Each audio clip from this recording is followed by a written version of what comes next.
चलिए हम जो है अब बात करने वाले हैं इकाई थर्ड यानी कि फंडामेंटल्स ऑफ कंप्यूटर के अंतर्गत जो इकाई थर्ड है उससे जो भी इंपॉर्टेंट क्वेश्चन आपके एग्जाम में पूछे गए हैं उनसे रिलेटेड यहाँ पे सॉल्यूशन हम यहाँ पे देखेंगे। तो चलिए देखिए, सबसे पहले आपका जो है पहला क्वेश्चन है डिवाइस ड्राइवर यूटिलिटी प्रोग्राम पर संक्षिप्त टिप्पणी लिखिए। तो सिंपल अगर देखें तो डिवाइस ड्राइवर या यूटिलिटी प्रोग्राम आपके सॉफ्टवेयर की कैटेगरी में आते हैं, तो हम बात करेंगे इसके बारे में विस्तार से।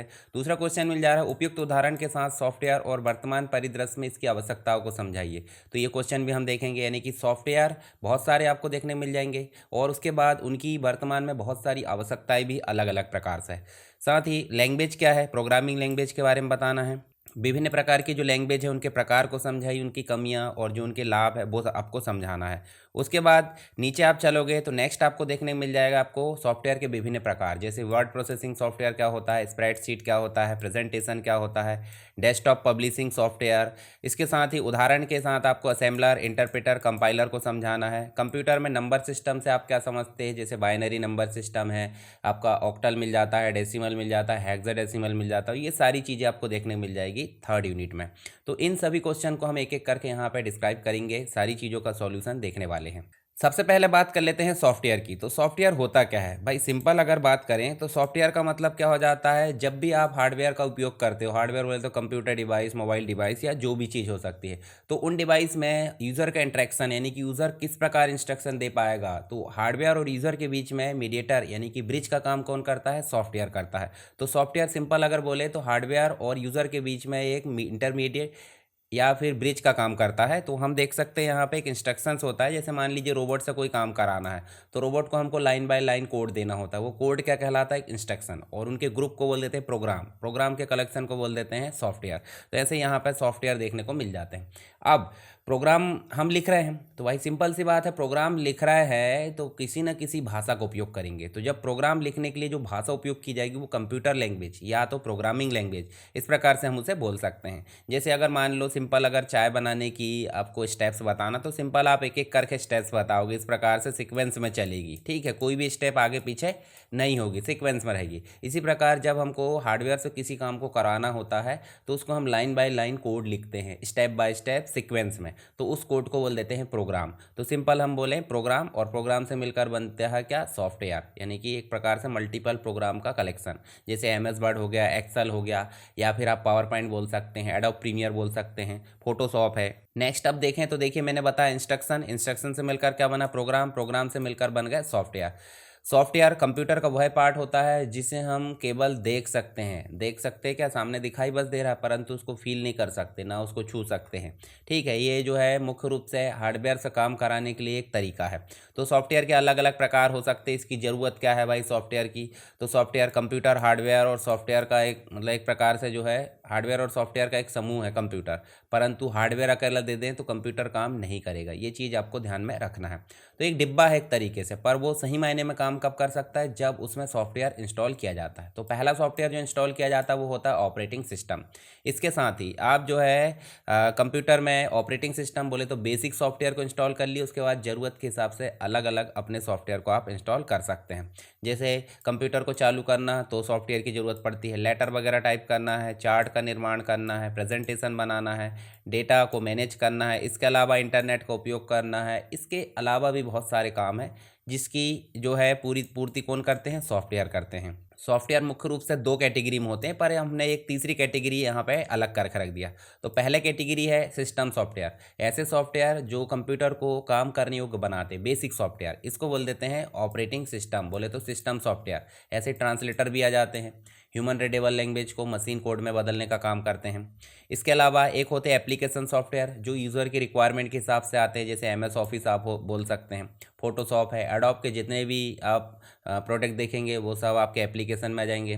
कोरल ड्रा हो गया, ये एप्लीकेशन में आ जाएगा। साथ ही कुछ एक्स्ट्रा जितने इंटरनेट ब्राउज़र होते हैं वो सब एप्लीकेशन में आ जाएंगे। इसके साथ ही यूटिलिटी, यूटिलिटी एक तरीके से सिस्टम सॉफ्टवेयर का ही पार्ट है, पर हमने एक अलग कैटेगरी में उसको बांट दिया है। अगर मुख्य रूप से पूछा जाए सॉफ्टवेयर के कितने प्रकार है तो दो ही है, पर हमने उसको अलग क्यों बांट दिया? मेंटेनेंस के लिए। भाई सिंपल है, जब हमको ज़रूरत पड़ती है, कंप्यूटर लगातार काम करते रहता है तो उसमें कुछ ना कुछ जो परफॉर्मेंस है उसमें गिरावट आती है। तो उस कमी को दूर करने के लिए यहाँ ज़रूरत पड़ती है यूटिलिटी, बोले तो सिस्टम टूल्स, जैसे डिस्क क्लीनअप है, डिस्क डिफ्रेगमेंटेशन है, या फिर ऑल जो है अलग से बहुत सारे टूल हो सकते हैं, सिस्टम मॉनिटर वगैरह हो सकता है, कंट्रोल पैनल है, एंटीवायरस है जो वायरस को दूर करता है। तो ये बेसिक रूप से प्रकार है। और जितने भी हमने सॉफ्टवेयर देखे हैं, word processing software, spreadsheet programme है, प्रेजेंटेशन सॉफ्टवेयर है, मल्टीमीडिया या डीटीपी सॉफ्टवेयर, वो सब किस कैटेगरी में आते हैं? एप्लीकेशन सॉफ्टवेयर की कैटेगरी में आते हैं। तो सिस्टम सॉफ्टवेयर हमने समझ गया, सबसे बेसिक सॉफ्टवेयर जो कंप्यूटर में काम करने योग्य हमें प्लेटफॉर्म देता है। जैसे विंडोज़ हो गया, विंडोज़ के सारे जो वर्जन्स है, एंड्रॉयड हो गया, आईओएस हो गया, मैक ऑपरेटिंग सिस्टम हो गया, लाइनेक्स हो गया। तो यहाँ पे operating system, translator, compiler, interpreter और असेंबलर, इसके अलावा लिंकर है, लोडर है, डीबगर है, ये सब किस कैटेगरी में जाते हैं? सिस्टम सॉफ्टवेयर की श्रेणी में आ जाते हैं। अब ऑपरेटिंग सिस्टम के टास्क पूछा जाएगा तो भाई जितने भी फंक्शंस है ऑपरेटिंग सिस्टम मेंटेन करता है, प्रोसेस को मैनेज करेगा, मेमोरी मैनेज करेगा, डिस्क एंड फाइल का मैनेजमेंट करेगा, नेटवर्किंग है, सिक्योरिटी मैनेजमेंट, डिवाइस ड्राइवर, ये सारी चीज़ें कौन मेंटेन करता है? ऑपरेटिंग सिस्टम करता है। ठीक है, इसके साथ ही आप इस प्रकार का डायग्राम बना के ऐसे बना सकते हो, डिब्बे डिब्बे बनाकर। ठीक है, तो फ्लो चार्ट डायग्राम बनाना नहीं भूलना है जब भी एग्जाम में कोई चीज़ आए। अब बात कर लेते हैं ट्रांसलेटर की, जो एग्जाम में क्वेश्चन पूछा भी जाता है। तो सबसे पहला जो ट्रांसलेटर है वो असेंबलर।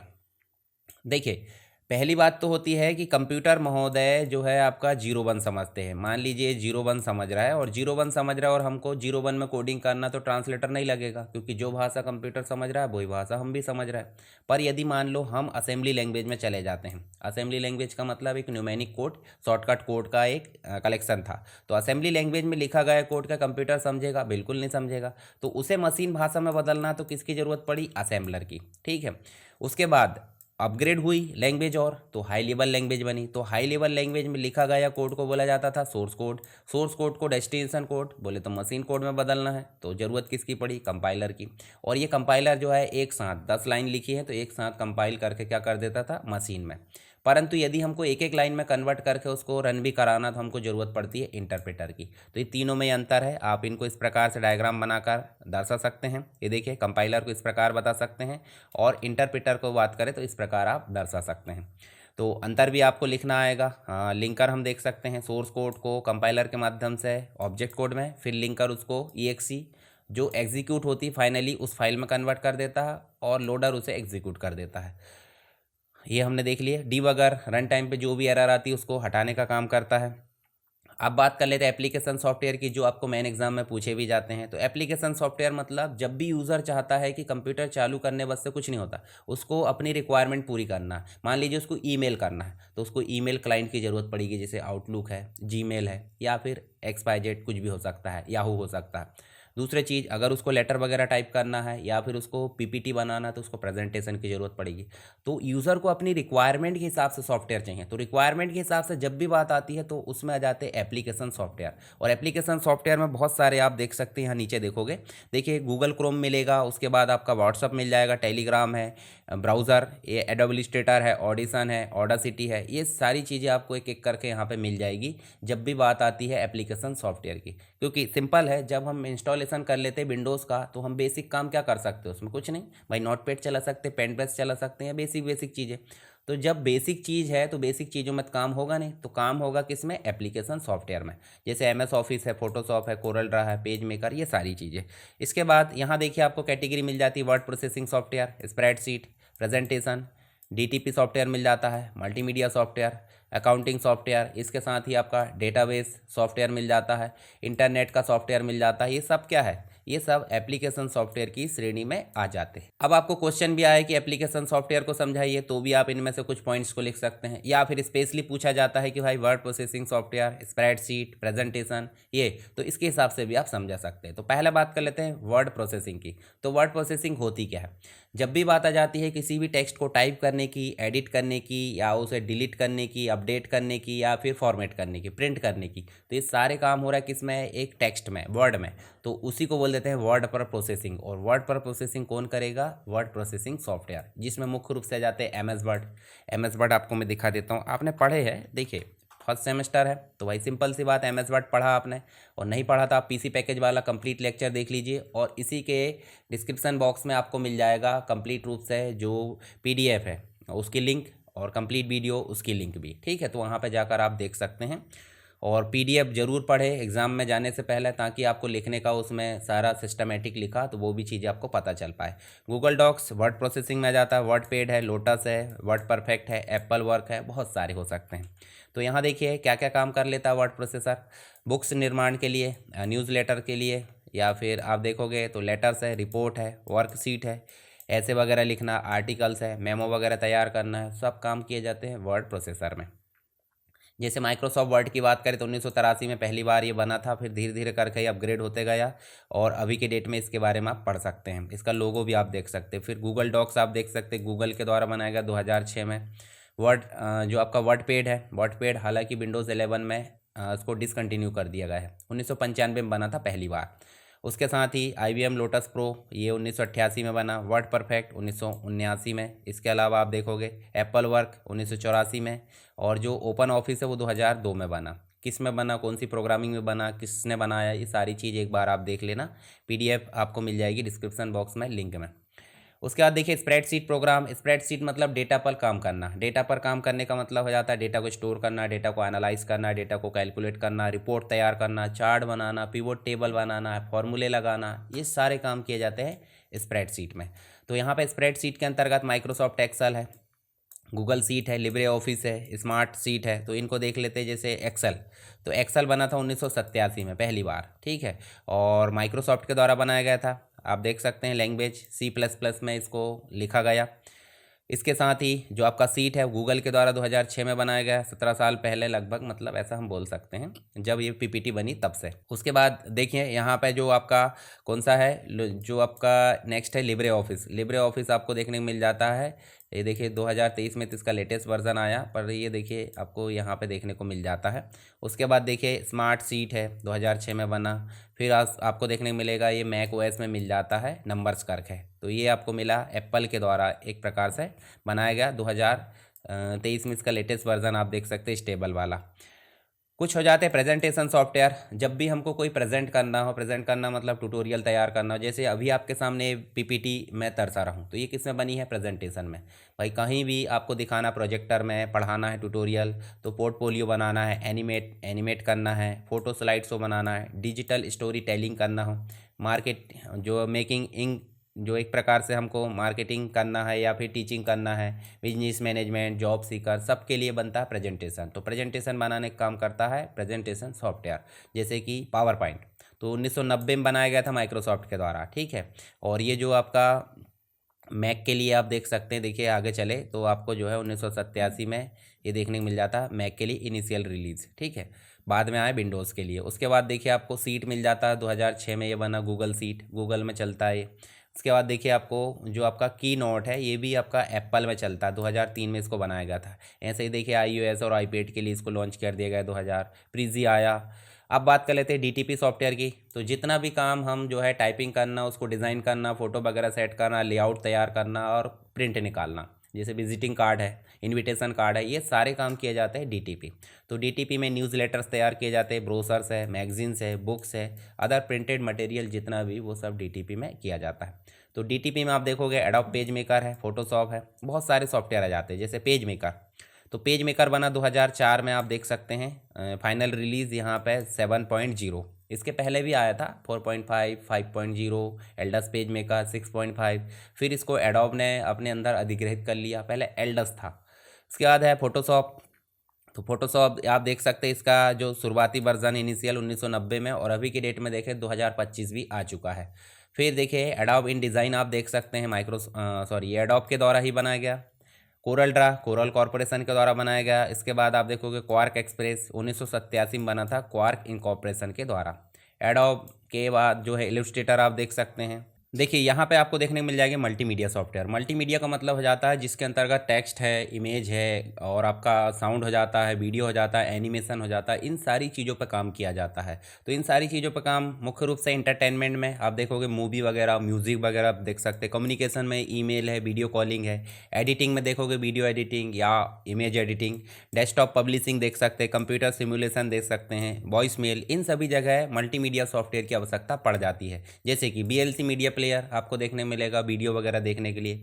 एडोब प्रीमियर एडिटिंग के लिए, एडोब फोटोशॉप ये भी एडिटिंग के लिए उपयोग किया जाता है, ग्राफिक डिज़ाइन।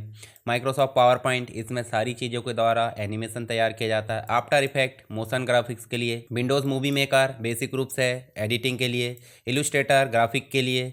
पब्लिशर आप देख सकते हैं, ये भी एक प्रकार से ग्राफिक्स के लिए उपयोग किया जाता है। पिकासा इमेज देखने के लिए, ऑडासिटी साउंड एडिटिंग के लिए। तो ये सारी चीज़ें कहलाती हैं मल्टीमीडिया सॉफ्टवेयर। तो आप यहाँ पे देख भी सकते हैं इनके बारे में। कुछ अकाउंटिंग सॉफ्टवेयर भी होते हैं, तो अकाउंटिंग जिसके अंतर्गत रिकॉर्ड को मैनेज किया जाता है, कंप्लीट टैक्स रिटर्न से रिलेटेड जितना भी कैश फ्लो हो रहा है उसको मैनेज करना, बजट क्रिएट करना, फाइनेंशियल रिपोर्ट जनरेट करना, तो सारे काम हो जाते हैं अकाउंटिंग सॉफ्टवेयर। जैसे कि टैली हो गया, क्विक बुक हो गया, फ्रेश बुक हो गया। कुछ हो जाते हैं यूटिलिटी सॉफ्टवेयर। तो यूटिलिटी सॉफ्टवेयर मतलब सहायक सॉफ्टवेयर, जिसके अंतर्गत हम डेटा अनावश्यक है या फिर जो भी हमारा टेम्परेरी फाइल्स होती है उनको डिलीट करने का काम करते हैं। डिस्क अव्यवस्थित हो गई तो डीफ्रेगमेंट करने का काम करते हैं। यूज़र अकाउंट सिक्योरिटी, ये सारी चीज़ें मेंटेन होती है। एंटीवायरस वगैरह, एंटीवायरस सॉफ्टवेयर जो वायरस को हटाने का काम करते हैं। सॉफ्टवेयर अपडेट है, डिस्क क्लीनअप है, एनक्रिप्शन है या डिक्रिप्शन, फॉर्मेटिंग है। तो ये सारे सॉफ्टवेयर जो है यूटिलिटी या मेंटेनेंस वाले सॉफ्टवेयर कहलाते हैं, जो कंप्यूटर की परफॉर्मेंस को इम्प्रूव करने का काम करते हैं। चलिए अब बात कर लेते हैं प्रोग्रामिंग लैंग्वेज, जिसे हम कंप्यूटर लैंग्वेज के नाम से भी जान लेते हैं। तो यहाँ पे आपको देखने को मिल जाता है सिंपल, अगर किसी व्यक्ति को दूसरे व्यक्ति से बातचीत करना है तो विचारों का आदान प्रदान होता है, तो विचारों का आदान प्रदान के लिए एक लैंग्वेज की ज़रूरत पड़ती है। उसी प्रकार एक ह्यूमन जो है कंप्यूटर से अगर इंटरेक्ट करना चाहता है, बातचीत करना चाहता है, तो उसके लिए ज़रूरत पड़ती है कंप्यूटर लैंग्वेज की। अगर कंप्यूटर लैंग्वेज आपको आती है तो ठीक है, और नहीं तो आप जो हाई लेवल लैंग्वेज का उपयोग कर सकते हैं, जैसे हमारी लैंग्वेज होती है और उसमें आपका ट्रांसलेटर लग जाता है, तो उसी को हम यहाँ कंप्यूटर लैंग्वेज बोल सकते हैं। ठीक है, जिससे कंप्यूटर समझता है, जिसे गणनाएं करता है या सारी चीज़ें वो यहाँ पे मेंटेन करता है। इसके बाद नेक्स्ट अगर देखें तो हमको प्रोग्रामिंग लैंग्वेज के कुछ प्रकार मिल जाते हैं, जैसे low level programming language, high level. Low level programming language में मशीन लैंग्वेज आ जाती है, जो कि 0 1 ले या बाइनरी कोड हम जिसे बोल देते हैं, डिजिटल कोड बोल देते हैं। और एक आ जाती है इसी को सरल करके एक न्यूमेरिक कोड, सरल करके शॉर्टकट कोड बना दिया गया है, जो कि असेंबली लैंग्वेज कहलाती है। फिर बाद में यूज़र ने या फिर अपने ज़रूरत के हिसाब से उसको हाई लेवल लैंग्वेज में कन्वर्ट कर दिया, बोले तो अपने अनुसार इंग्लिश जैसी समझने योग्य लैंग्वेज में, तो उसमें आ जाती है आपकी बेसिक, जो कि अभी विजुअल बेसिक के नाम से जानी जाती है। सी है, C++ है, कोबोल, पास्कल, पोटान, जावा है, ठीक है, C# है। ये सब लैंग्वेज आपकी हाई लेवल कैटेगरी में आ जाती है। अब जब बात होती है लैंग्वेज की, तो भाई सिंपल सी बात है, मशीन लैंग्वेज 0 1, असेंबली लैंग्वेज आपकी न्यूमेरिक कोड, और हाई लेवल लैंग्वेज इंग्लिश जैसी लैंग्वेज। ठीक है, तो यहाँ पे आप सिंपल अगर देखें तो आपको मशीन लैंग्वेज में ट्रांसलेटर की ज़रूरत नहीं पड़ती है। असेंबली लैंग्वेज में ट्रांसलेटर की ज़रूरत पड़ती है, जिसे असेंबलर के नाम से जाना जाता है। हाई लेवल लैंग्वेज में भी ट्रांसलेटर की ज़रूरत पड़ती है, जिसे कंपाइलर या इंटरप्रेटर का नाम दिया जाता है। तो यहाँ पे हम देख सकते हैं जो आपका असेंबली लैंग्वेज है उसको असेंबलर कन्वर्ट करेगा। इस प्रकार का डायग्राम आप बना सकते हैं एग्जाम में, जो कि 0 1 में कन्वर्ट करता है। और हाई लेवल लैंग्वेज को एक कंपाइलर कन्वर्ट करता है और एक इंटरप्रेटर एक एक इंस्ट्रक्शंस को कन्वर्ट करके रन करा देता है। और कंपाइलर आपका कंप्लीट रूप से 10 इंस्ट्रक्शन है तो एक बार में कंपाइल करा देगा। ठीक है, इसमें एरर ढूंढना थोड़ा सा कठिन होता है और इसमें एरर ढूंढना थोड़ा सा सरल होता है। टाइम ज़्यादा लगता है, पर टाइम इसमें जो है मतलब एक प्रकार से इसमें ज़्यादा लगता है और इसमें कम लगता है। दोनों की अपनी अपनी भूमिका है, यानी कि किस प्रकार काम करते हैं। तो लैंग्वेज जो है कुछ अलग अलग प्रकार से भी हम देख सकते हैं। जो हाई लेवल लैंग्वेज थी, थर्ड जनरेशन की लैंग्वेज आई। थर्ड जनरेशन का मतलब समझ जाओ जिसमें कंसोल बेस्ड काम होता था, माउस का उपयोग नहीं होता था। ठीक है, जिस प्रकार से सी का एक प्रकार से टर्बो C++ का जो आपका आईडी है वो आप देख सकते हैं थर्ड जनरेशन की। फिर फोर्थ जनरेशन आई, तो फोर्थ जनरेशन में आपको इस प्रकार से विजुअल बेसिक .NET की जो आईडी है विजुअल स्टूडियो की, वो फोर्थ जनरेशन की कहलाती है। ठीक है, इसके बाद आपको फोर्थ जनरेशन की कुछ विशेषताओं को पढ़ लेना, फ़ायदे और जो नुकसान है सारी चीज़ें आप देख सकते हैं, मैंने आपको बता दिया। कुछ लैंग्वेज है जैसे कि फोर्ट्रान होती है, फार्मूला ट्रांसलेशन जिसे हम बोल लेते हैं। हाई लेवल लैंग्वेज थी, गणितीय सूत्रों को हल करने या कॉम्प्लेक्स साइंटिफिक जो आपका कैलकुलेशन थे, एलजेब्रा को हल करने के लिए 1996 में इसको अमेरिका नेशनल स्टैंडर्ड इंस्टीट्यूट यानी कि आंसी के द्वारा स्टैंडर्ड प्रदान किया गया था। फिर आई लोगो, जो कि आपको एक प्रकार से ड्राइंग या बच्चों के लिए उपयोग करने के लिए मिल जाती है, सेमूर पेपर्ट के द्वारा डेवलप की गई थी। इसके साथ ही आपको कोबोल मिल जाती है, कॉमन बिजनेस ओरिएंटेड लैंग्वेज, जो व्यावसायिक कार्यों के लिए उपयोग की जाती थी। बेसिक, जिसका फुल फॉर्म है beginners all purpose symbolic instruction code, जो कि 1964 में प्रोफेसर जॉन कैमिनी के द्वारा डेवलप की गई, या और इसके अलावा थॉमस कोट्स के द्वारा पर्सनल कंप्यूटर में प्रयोग की जाने वाली पहली हाई लेवल लैंग्वेज थी। इसके साथ ही पास्कल 1971 में स्विट्जरलैंड के प्रोफेसर निकोलस बर्थ के द्वारा इसका उपयोग किया गया, मतलब इसको डेवलप किया गया। फिर सी लैंग्वेज आई जो मदर लैंग्वेज कहलाती है, मतलब सबसे बेसिक लैंग्वेज जिसको सीखना जरूरी होता है, ठीक है। इसका विकास 1972 में बेल लैब में डेनिस रिची तथा ब्रेन जो कनिंगम है उनके द्वारा किया गया था। सी प्लस प्लस, ये सी को ही अपग्रेड करके ऑब्जेक्ट ओरिएंटेड प्रोग्रामिंग बनाई गई। यूनिक्स ऑपरेटिंग सिस्टम इसी में लिखा गया है, सी में। जावा सन माइक्रो सिस्टम के द्वारा जेम गॉसलिन ने बनाया था। इसके बाद जो है एल्गोएल एल्गोरिदमिक लैंग्वेज है। कॉमन एल्गोरिदमिक जो आपका लैंग्वेज होती है। प्रोलॉग प्रोग्रामिंग इन लॉजिक 1972 में फ्रांस में किया गया इसका आविष्कार। फिर सी शार्प आई, सी और सी प्लस प्लस इन सबको मिलाकर एक लैंग्वेज बनाई दी गई थी जो कि इंटरनेट में प्रयोग की जाती थी। आरपीजी रिपोर्ट प्रोग्राम जनरेटर हो जाता है। उसके बाद लिस्ट प्रोसेसिंग एआई में उपयोग की जाने वाली लैंग्वेज 1959 में जॉन मैकार्थी के द्वारा इसको बनाया गया था। तो ये हो जाती कुछ लैंग्वेज, प्रोग्रामिंग लैंग्वेज कितने प्रकार की, ट्रांसलेटर हमने देख लिए। आई होप सारी चीज़ें आपको समझ में आ गई होगी। उसके बाद एक चीज़ और बची है जो आपकी नंबर सिस्टम की श्रेणी में आती है। नंबर सिस्टम के लिए मैं जो है एक क्लास अलग से ले लूँगा, तो उससे क्या होगा, आपको सारा कॉन्सेप्ट पता चल जाएगा। कन्वर्जन भी बता दूंगा एक शॉर्ट तरीके से, और कितने प्रकार के नंबर सिस्टम होते हैं वो सारी चीज़ें मैं आपको बता दूंगा।